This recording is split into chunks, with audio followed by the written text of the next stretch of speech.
ഹെഡ്ഗേവാറിന്റെ ആശയമല്ലേ രാജ്യം ഭരിക്കുന്നത്? പ്രധാനമന്ത്രി ഉൾപ്പെടെ ആ ആശയമല്ലേ പിന്തുടരുന്നത്? ഇവിടെ രാജ്യം ഭരിക്കുന്ന അതിൽ നിന്ന് അദ്ദേഹത്തിന്റെ കാര്യങ്ങളിൽ നിന്നുള്ള പ്രേരണ ഉൾക്കൊണ്ടുകൊണ്ടുള്ള ഒരു പ്രത്യയശാസ്ത്രമല്ലേ? അപ്പൊ അതിനെങ്ങനെയാണ് നൽകാൻ കഴിയില്ല എന്ന് പറയാം? അങ്ങ് പറഞ്ഞ പ്രത്യയശാസ്ത്രം, ആ പ്രത്യയശാസ്ത്രം ഇതാണ്. ഈ രാജ്യത്ത് ബ്രിട്ടീഷുകാർ രാജ്യത്തെ ചൂഷണം ചെയ്തപ്പോ, ഈ രാജ്യത്തെ മുച്ചൂട് മുടിച്ചപ്പോ നിങ്ങൾ ബ്രിട്ടീഷുകാർക്കെതിരെ വെറുതെ യുദ്ധം ചെയ്ത് സമയം കളയണ്ട. അത് ആ സമയം കൂടെ ആഭ്യന്തര ശത്രുക്കളായ മുസ്ലിങ്ങൾക്കും ക്രിസ്ത്യാനികൾക്കും എതിരെ നിങ്ങളുടെ ആരോഗ്യം ചെലവഴിക്കൂ, ഊർജ്ജം ചെലവഴിക്കൂ എന്ന് പറയുന്ന ഒരു പ്രത്യയശാസ്ത്രത്തെ അംഗീകരിക്കാൻ കഴിയില്ല.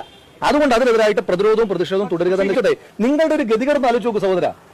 ഈ രാജ്യത്ത് കൊച്ചുകുട്ടികളോട് നിങ്ങൾ ചോദിക്കുക, രാജ്യത്തെ 10 സ്വാതന്ത്ര്യ സമര സേനാനികളുടെ പേര് പറഞ്ഞാൽ അവർ ഗാന്ധിജിയുടെ പേര് പറയും, നെഹ്റുവിന്റെ പേര് പറയും, അവർ ഭഗത് സിംഗിന്റെ പേര് പറയും, ചന്ദ്രശേഖർ ആസാദിന്റെ പേര് പറയും, വ്യത്യസ്ത രാഷ്ട്രീയ ധാരയുള്ള ഒരുപാട് ആളുകളുടെ പേര് പറയും.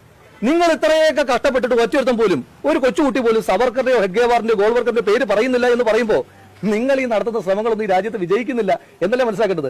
എന്തിനാണ് ഈ സരോജ് കുമാർ ഇടയ്ക്കിടയ്ക്ക് വന്നിട്ട് ഞാൻ സൂപ്പർ സ്റ്റാർ എന്ന് പറയുമായിരുന്നല്ലോ ഒരു സിനിമയ്ക്കകത്ത് എന്ന് പറയുന്ന പോലെ നിങ്ങൾ കുറച്ച് പേര് വന്നിട്ട് ഇടയ്ക്കിടയ്ക്ക് പറയും ഇവരൊക്കെ സ്വാതന്ത്ര്യ സമര സേനാനികളാന്ന് പറഞ്ഞിട്ട് എത്രയൊക്കെ ചെയ്തിട്ട് അങ്ങോട്ട് മെനയാകുന്നില്ലല്ലോ.